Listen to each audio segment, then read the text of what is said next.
you're someone who uses MTN Mobile Money a lot for business, for personal use, you need to watch this video.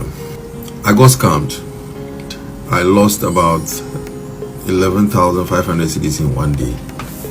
And this is something that I've found very difficult to talk about.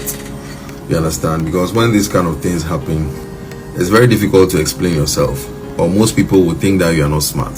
That is why you've been scammed. But I don't think that's the case. The telcos in question is MTN. Ever since MTN came up with their MTN app, what the app does is that it gives you access to your mobile money without necessarily having your SIM card in your phone. You understand? So initially, you know very well that without your SIM card and your PIN, no one can enter your Momo, or you can't access your Momo.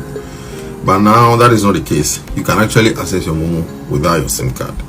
So they have an online portal where that is the app where you enter your mobile number, your PIN, they generate some codes, you enter to confirm, and then it goes through.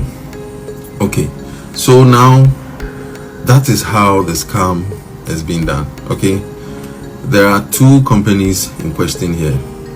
One of them is Chicken Man. These people are people that I've been buying food from for a while now.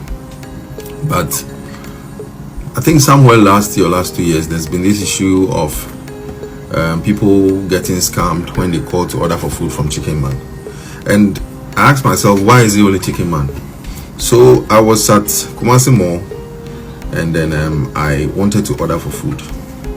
I'll give you a detailed story so that you get how it really happened. And then I ordered the food. I checked the map. The closest Chicken Man restaurant to the mall is actually on the road from the mall to the stadium. So I ordered. I was even ordering for a friend. So in the process of the ordering, the conversation was long, and subconsciously I gave them certain information that I wasn't supposed to give them. I gave them the numbers. You know, how it happened was we were in a long conversation on whom the food was going to, how to identify the person properly. The lullaby they used was normally food gets stolen when they are delivering to a third party. So now they are coming up with they've come up with a new system that they are using to make the receiver very authenticatable. So the whole thing was like they were running you through the process. You know, you give them the name of the person, the person's number. They are going to generate a code that when they get there, you're going to tell the person, and the person will tell them the code to confirm it's the person. You know, a whole lot of shit that kind of sounds, you know, subconsciously you can get tricked. You understand? So yeah, me knowing very well that not giving my PIN out is all I needed. My mind didn't really twitch me that no, this conversation that you're having can lead you to, you know, something tragic. So the very moment we were done speaking, the call dropped, and that day, luckily for me, I had done most of my transactions on Momo. So the money that I was left with on Momo was 6,500. And yeah, so right after the call, the 6,500 just moved. And normally they move the money to a Vodafone line, so it comes as a telecell push. So the money just left the account. And you know, at that moment I was like, what's going on? So I was seated in a restaurant inside Melcom. When if you know the Kumasi Mall very well, you see when you enter the Melcom, there right side there's a restaurant there. So that's where I was seated. I normally sit there and work on my laptop. So I rushed to the MTN office, and the security didn't let me in. Yeah, the security didn't let me in. I explained to them what was happening to me, and I needed to see their customer service like really bad, and they didn't let me in. They told me I had to join the queue. So I left that place. The next thing I saw was they borrowed quick loan on my line. It was 3,000 and some coins, and then they withdrew that one too. So I didn't even know what to do. I don't know what to press on my phone. I didn't know what to. I called the office. You know, they told me the money has been moved to a Vodafone line. There's nothing they can do about it. I have to go to Vodafone.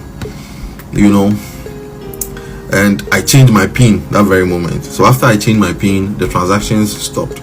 My account was already empty, by the way. So I changed my PIN, I called them, they told me I have to go to Vodafone, and even that money was a customer's, down payment that I was using to purchase some stuff for a contract. So I came home, and at 12 a.m. a customer sent me 2,000 cedis, and it was withdrawn. It was withdrawn at 12 a.m. instantly. So I woke up in the morning and I realized that the money that came to my account is also gone. It's like, what's happening? So I called MTN, and then they told me they don't understand why even when I changed my PIN, the transactions. I'm telling you, I changed my PIN and the transactions were still going on. A similar thing happened to a lady, and then she came out with a video. Mine happened, I think, a day or two before that video surfaced. And this is what I have to tell MTN. I saw they came up with this write-up that the lady actually gave certain codes out without knowing or unknowingly, so it's not their fault. That statement is bullshit. Trust me, that statement